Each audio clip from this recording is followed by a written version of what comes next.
thank you to Hannah, who's behind the comms biology, who's helping us run the meeting today. So thank you very much, Hannah, and doing the technical side for us. Well, welcome everybody to this PubMLST Forum result. Sorry, let me start again. Welcome everybody to this PubMLST Forum, which is today on sexually transmitted bacterial diseases. There's relatively few silver linings to the COVID-19 cloud, but I think one of them has been being able to, we would never really, I was just saying to colleagues, we would never really have done this kind of event before.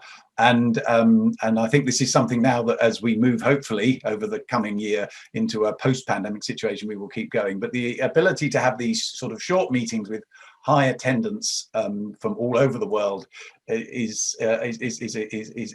really proved to be a benefit. And this is a series that we're intending to continue. And the next one that we're going to do will be probably in September, and is going to be about the global genome, the meningococcal global genome library, which, as some of you may know, is celebrating its 10th year this year.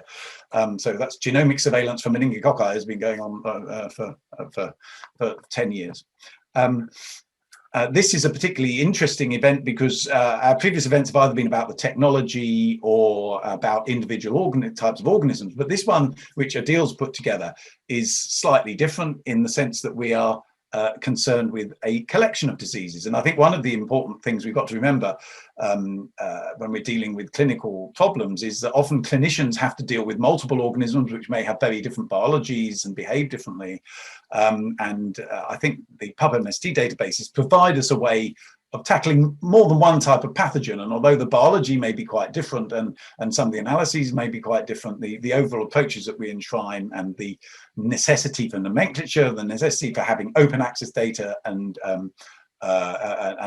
analysis platforms, all of which are sort of core PubMLST activities, become very important in this case. So today we're talking about sexually transmitted bacteria, so a number of different diseases all covered within the PubMLST platform. And without more ado, I'm going to hand over to Adil with a great thanks for all the effort she's done to put on organising this event. It's very much her event, so thank you, Adil. Over to you. Thank you. I think it's actually, I'm going to say thank you very much for the introduction, Martin. And I'm going to say it's over to Hannah now because she's going to press the play button. And all of our talks are pre-recorded. So we'll have a first set of 3 talks, one after the other, followed by a question time at the end.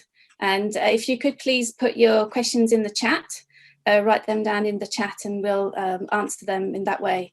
And our speakers will unmute ourselves. What I should say is Deborah Dean, she's based in San Francisco, so she's not able to join us today because obviously she's quite far away. Well, quite a big time difference anyway with us. But yeah, so we'll have the first set of 3 talks followed by question time. Okay.